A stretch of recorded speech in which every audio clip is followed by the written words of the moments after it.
Homebuilding and Remodeling Show. Let's go.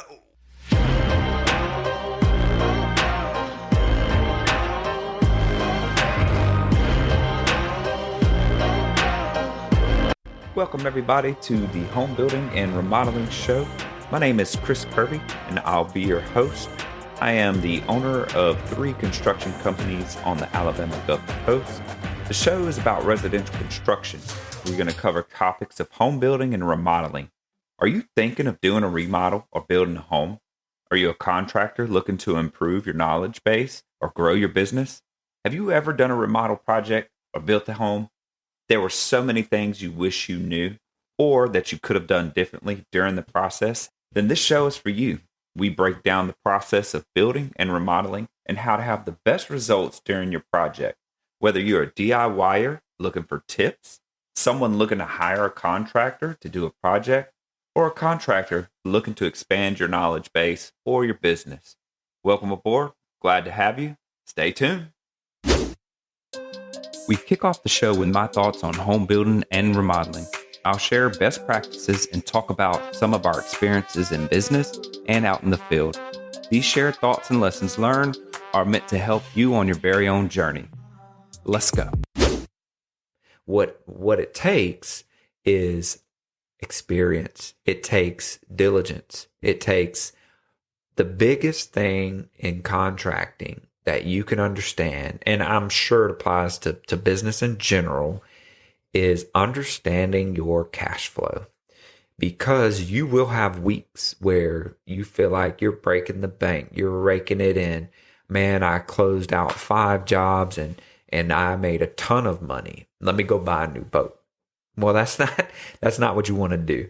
Okay. Honestly, because the next week you may close out 0 jobs, but the overhead burden didn't really shift. You still have people working for you. You still got people dependent on you. You've hired more people. So short of firing people and turning down work, or not going out to do estimates or not doing more, you get into this cycle where you're chasing your tail. And we've done it. We've done it for a very long time. And I don't know that as a business owner, you ever get out of the cycle of chasing your tail. It's just how you manage that cycle. Honestly, that's all it is. The requirements of business are all the same, right? You've got to pay your taxes. You've got to hire people. You've got to maintain a payroll. You've got to find work. You've got to generate leads and create awareness and do branding. And that is all going to remain the same when you're small or when you're large. More work, more money, equal more problems, equal more responsibility, more commitments to the end user, to the client. And so, the best advice that I could give you out of all this and everything that we've talked about, and it applies to contractors, but it also applies to everyday small business owners, is to understand your cash flow and do everything you can in the very beginning when you're making smaller amounts and you're starting to want to go out on your own and grow your business. You need to understand cash flow and the importance of the statement that cash is king. And the reason for that is in contracting, when you have, let's just say, for instance, we do a draw schedule for a home build, and part of that draw schedule is work. You do work, they come, they inspect it, they give you a paycheck. Well, inevitably, there's going to be a delay sometimes. And so you're sometimes overcommitting. You commit money knowing that you're about to get a draw, and it becomes this cart before the horse, right? Where you pay a sub or a vendor and expecting to get a draw that week, and you don't get it, right? And again, it's the same thing in other businesses where you think you're going to make a big sale, but something happens. It could be as simple as this. ACHs take longer than credit card payments. And when you have to make payroll, if you're new or your system is new, the ACH, a bank ACH, is going to take even longer to hit your bank account, money in the bank, than somebody who's been doing the bank ACHs for a while. And so what you've got to look at is physical money in the bank, right? And make your decisions based on what you currently have all the time. And the reason that I say that is because if somebody calls and uses a credit card, it could take 2 or 3 days. Don't spend the money until it hits. If somebody calls and uses a ACH, it could take up to 10 business days. Don't spend the money until it hits, okay? Because you never know if it goes through, if there's going to be a hiccup, and you're like, okay, I've got 10. It's Monday. They called and made an ACH, and I can go ahead and line this work up, get my subs out here, and go ahead and get started. Because sure enough, by Friday, I'm gonna have my money, and I could pay the subs. And now we move into Shop Talk. It's the portion of the show where I bring in a co-host and we cover trending topics in home building and remodeling. Hope you enjoy. Let's go.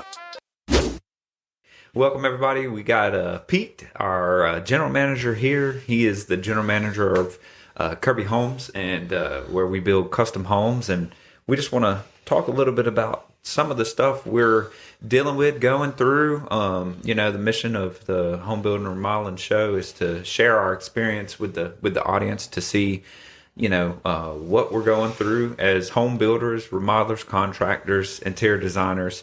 And that shared information is something that they can learn from, glean from, and I'm sure that they have some common experiences. So one of the things that we were just talking about right before the show started is we are building a home in Gulf Shores, and so there's some hurdles as a builder before you even start the project. And we talk about pre-construction pretty heavily around here because a lot of homeowners or home build clients don't understand what it takes to get the land developed and ready just to build. So one of the things that happened to us, where we're on the Alabama Gulf Coast, and we have different requirements for our dirt, right? So anytime you build a home, you want to build up a pad, and you cannot use red dirt on the island, is what they say. And we're doing a monolithic pour. Monolithic means that we're doing the pour all in one shot, the footers and the foundation. And so in order for us to do that, anytime here that we do a monolithic pour, we have to have a compaction test, and we also have to get the soil tested as well, right? Not just the... Correct. So talk to me about what that looks like. So there's a local company. They are a geotechnical company, and what they do is they actually do they produce a soil report. Correct. And so talk to me about what just happened, and kind of, as we're going through this build and we're getting approvals and stuff, right? And start with kind of where we are in the build, which is getting ready to break ground, right? Correct. We're surveyed out, staked out, and before we progressed with monolithic slab, we had a company called Geocon, local company. We actually take a sample of the sand, dirt composition that we're using to build up the slab, yep, and have them test it. What they're looking for are different, basically the buildup of it as well as the density of it. Yeah. Just to make sure that it's going to work for the footers and slab. Gotcha. Throughout the building. And that came from, so our site guy who's going to do our dirt work and our foundation work, he actually had to go get a sample, right? From the pit. Mm-hmm. From the pit, and bring it to this company so they could run basically a lab report on it. They could test it in the lab. Okay. And the requirement it had to be was 95%. Okay. That's for the county. Anywhere in the county of anywhere in Baldwin County is 95% density level. Okay. And then basically what that means is the sand was approved. It met the density requirement, and now we're going to take that sand and we're going to go use it for our foundation, for our site work and stuff like that, to build up the house pad. Now, is that the end of the soil report or information? What's the next part to that? So they test in the lab for that, but they also come out to the project once the pad is ready and do a actual Compaction test where they actually test how hard that preliminary area is, just to make sure it's adequate for pouring footers and ultimately the slab. Yeah. And so we're sitting here as contractors, as builders, right? And we go through this stuff and you learn. Guess what? You don't build a home until you build your first one, right? So, and we just finished our 13th. Okay. So we're getting there. And we've done plenty of home additions and stuff all before we started building custom homes. So, usually this is all information that people out in the field and project managers and stuff are taking care of. But in Gulf Shores specifically, just because you can't use the harder red dirt, some areas require you to use that sand. And I know me, just as a layman, right? I'm thinking sand. We're about to build a house on top of sand. Correct. That's a wild concept. But we're sitting here and we're talking about compaction test and soil reports, right? Mm-hmm. Testing soil and things like that it hits home the fact that there's a lot more to building a home than just, let me get my construction loan, let me pick a contractor, and let's get this thing going. And luckily, the more you use a company like Geocon and stuff like that, the quicker they'll respond. They know you need help, and you've used them a lot. So luckily, they were able to turn this thing around in a day. Right? Correct. It took them a day to test this and stuff like that. But it's a part of our process where if you don't know this stuff, right? If you're not working with the right builder or the right person, somebody who's going to take the time to talk you through these steps or do the pre-construction with you, and you just go out and try to build, what are you going to do when the county tells you you've got the wrong dirt on your lot? You can't use the dirt that's there. That dirt's not approved. And as a matter of fact, they'll fine you. Correct. You cannot bring in the wrong dirt. And that's what we try to do here is educate even the consumer, right? We want this show is for DIYers. It's for people looking to enhance their business, contractors who are looking to get more information. But the bottom line is, as contractors, we're learning every day. We are learning every day. And honestly, I don't think with the way that construction advances are happening, innovation is happening, I don't think that we're ever going to stop growing and learning. And changes are, look at the heat wave that we've got going on top of this. It's 110 degrees with the heat index, right? Mm-hmm. And everything that we do is just magnified because of the weather conditions. Correct. Well, that's climate change, and now all this technology is happening to make eco-friendly products, and every step we take, there is a new product, a new way to build something, a new way to do it, right? Mm-hmm. And all of this stuff slowly gets implemented into the code book.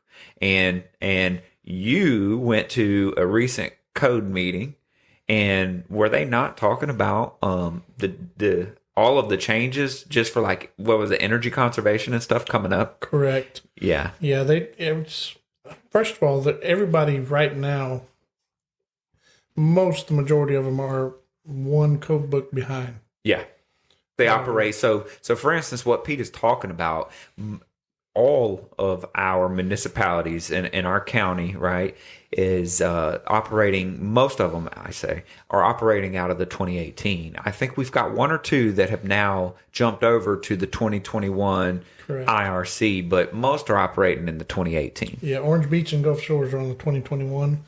And the plan is to have everybody, when the 2024 comes out, everybody's going to swap at the same time. Right. So everybody's on the same par, same level. So right now we're kind of bypassing the 2021 in some municipalities, but there's a lot of reason for that. And I think they're trying to reel in there's just so much change in the 21 compared to the 2018 when it comes to energy code and different things like that. Correct. It makes it very hard for the homeowner, the consumer, the builder, the client, like everybody, even the inspectors, to adopt such a large change. Yep. There's training that has to take place for the builders, for the inspectors, and so. And you're thinking, well, 2018, it's been 3 years. No, there is a lot involved in building. But that's why I say you never stop learning, because not only, is climate change happening and we're moving into an eco-friendly and environmentally friendly build, but we're moving the code book right along with that. Correct. And part of balancing what we do is making sure that as we're building that we're abiding by the code. Now we're going to move into the portion of the show where we talk interior design. We're going to bring in an interior designer and we're going to talk trending design and products. Hope you enjoy. Let's go. Welcome back. I have one of our interior designers / she's a real estate agent or realtor, Whitney, here with us. So she wears 2 hats, but today we're going to talk about not only the interior design side, but we were working together and will continue working together on some unique opportunities. So we have the home building business, we have the remodeling business, and then we started the interior design side. And with you coming on initially part-time and then growing into one of our full-time designers, but you also have a real estate license, it presented a unique opportunity because me and my wife also are investors and we do flip properties and we work for other investors and flip properties. So it was kind of cool to have an in-house agent that could really talk to us about not just you always comp a property like that. So when you're flipping a house, you look at the as is state and you put together a scope of work, and then you come up with an after repair value or an ARV. And so for you, you're able to help me do that, but it's double hatted because you're able to comp it and say, hey, Chris, when we're done, you should be able to sell this house for X. But for you, you've got the benefit of saying, I'm going to design it as well. And you know what other properties in the area have in them and what it's going to take to reach that ARV or that comp that we need to get it sold.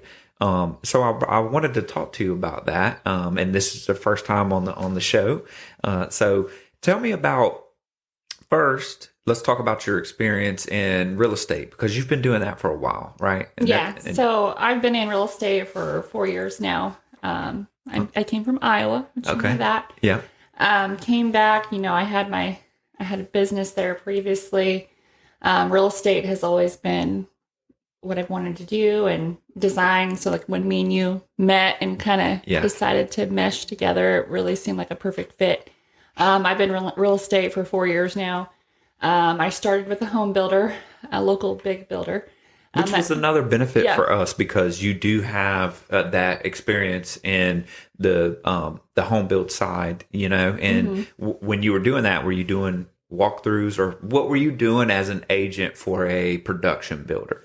So for them, it was, obviously I represented the builder. But as part of like all of our duties that we did was we were assigned communities. We were speccing homes, it's minimal for these spec homes, but we're picking colors, we're flooring cabinets, interior colors, exterior colors. But we're also part of the whole process of the build. So, from beginning to end, from, trenching stage with permitting all the way to completion, it was a really good experience because I was able to work hand in hand with the superintendents of the community and sell real estate, but then also learn so much of construction. And I've always been so interested in it, and I loved it. Yeah. No, that's so, it's so good. And it's a breath of fresh air when you bring in somebody who has experience in multiple ways. So that experience coming to work for a home builder or contractor, and also somebody who wants to start an interior design company, you had some leverage because you had experience. And I knew you were going to be beneficial to our company because you had that experience. But also that's where my passion started getting reignited on the flipping opportunities, because we still do work for investors and do the contracting side. And me and my wife have done a lot of that in the past, but it presented an opportunity with you being here, because it does, when you're doing a flip property, there are some key people that you need to make it work. So for any of you looking at getting into that, your contractor and your realtor, they really make or break deals, because the comps, they have to be right. The realtor has to be knowledgeable about what it's going to take, what the market looks like, what price to list it for. And then for you, it's also what upgrades are needed. And it's more than just the realtor perspective you're providing now. You're saying what upgrades are needed because now you're also an interior designer and you're working every day in interior design. And so you know product, cost, comparability to other houses in the area. So, because what you don't want to do when you're flipping, you don't want to overextend yourself and make the flip personal. It has to be comparable to get the price that you want. So you can't go in and make it extravagant if the entire neighborhood is basic. I mean, so some of those things, they absolutely matter. And then as a newer flipper, people can get in there and they make it personal, and they're like, no, I want this high end and this, and they make all the decisions based on feeling. And a good realtor will rein that in and say, listen, you really don't need to spend the money there. Put it in the master bathroom, put it in the kitchen, put it in these spaces. But, LVP versus bamboo hardwood, this is a flip property. This isn't somewhere you're going to live. You don't want to over customize, right? Is that right? Yeah. I mean, it all depends on the neighborhood. So, when you're going into, I'll just use an example of like a spec neighborhood, big production. There's only so far that they're going to extend that to. Every quarter, roughly, they're bumping prices up. Yeah, but it's still going to be the same products that are in there. So you don't want to, and I've seen that out in the market a lot. But it just doesn't make sense. Well, because they're still going to pump them out with the same things over and over again. And the thing is, and we've just dealt with this, but the appraiser is going to come out and they're going to look and do the same thing that a realtor. They're going to run comps and they're going to look at values. And, yes, they will give you some extra credit, right? Yeah. But it's not going to be something where you go and put an extra $50K in, you may get 10. You're not gonna, you know what I mean, right? Yeah. So you rely on the realtor to really keep you in check when you're doing these projects. So it was super cool for you to come in, and now we can. For me, it's just continuing to talk and look at properties and evaluate our position and the situation. But the other side of that is the design side. So I want to talk about how, as an investor, for any investor watching this, or for really anybody, how does an interior designer add value to the flip process?